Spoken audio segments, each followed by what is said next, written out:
Here's how to perform a lesson plan for beginner cyclists. You want to start by having the kids line up in front of you in a semicircle, far enough apart from each other so that they've got some room to move. You don't want them on their bike. You want them to set the bike beside themselves. You want to get them into the mindset of the lesson because you don't know where they came from. They could have been in some high energy environment before this, or maybe it was a bad environment. And so what we're going to do is we're going to get them focused into what we want them to learn. So let's start off with some simple warm-up exercises. You could do anything you want really, but one thing you could do is just jumping jacks. Do some jumping jacks, let the kids have fun, maybe do some arm circles, maybe do some stretches, see if they can stand on one leg. Might be fun for the kids. And remember, you can do anything you want. Get creative here. Just get them distracted, get them into this space. Once you've done that, go over some basic safety tips for when they're riding a bike. One thing for sure, always wear a helmet. Use the 3-finger rule. You want to be able to put 2 fingers between your forehead and the helmet, 1 between the strap and your chin, and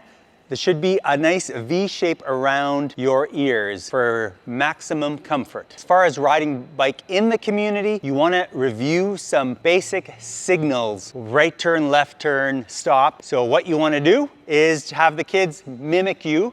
So if to turn right, you want to turn right. To turn left, there are 2 ways of signaling left. This is by far the easiest, but this does also mean turning left. And the opposite means stop. This is what you need to do when you're riding around the community, and you need to make sure the kids understand that it's important to obey the traffic signs. A stop sign, they should be stopping, especially when there's vehicles around. It'll just make everybody less stressed when they are riding together, bikes and cars. You also want to make sure that you are both seen and heard. Make sure to have a front and a rear light or a high-vis vest and a bell. Next, you're going to want to get the kids to pick up their bike, and you're going to go through some basics of the bike. So let's start with brakes. Your rear brake is always going to be on the right side of the handlebar, whereas the front brake will always be on the left side of the handlebar. And then we have the shifter, which is on your right hand side again, and the shifter moves the derailleur, which is going to make it easier or harder to pedal. Or you'll go faster, or it'll be easier to climb up a hill. And then if your bike has a dropper post, you have your dropper lever on your left side. All right, next, now that you've gone through the basics of the bike, let's do a 3-point safety check. First, we're going to start with air. Do we have air in our tires? Give it a good feel, that's great. And then next, we're going to have brakes. Do our brakes work? So I think we're good with that. And third, how's our chain?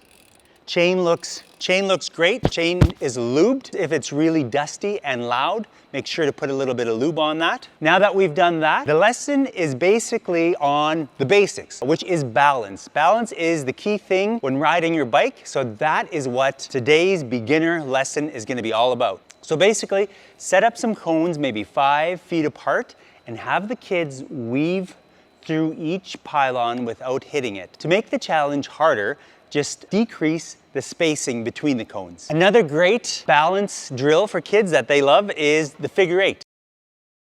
Another fun balancing game for the kids is called Tightrope Challenge. What you gotta do is try and find anywhere, maybe on a parking lot, you can take some chalk and draw a straight line, or in the dirt or gravel, just take a stick, draw a straight line, and see which of the kids can stay on that line with their bike without veering off too far. So once you've done the drill and everybody's had a chance to take a turn at it, at the end of the lesson, just gather everybody around and kind of ask them questions. What was the most challenging thing? What was hard? What was easy? What did they learn? What are some tricks that they can share that worked for them? And hopefully everybody had a lot of fun. The lesson can be anywhere from 40 to 60 minutes, depending on how creative you want to get. But yeah, so that is balance for beginners.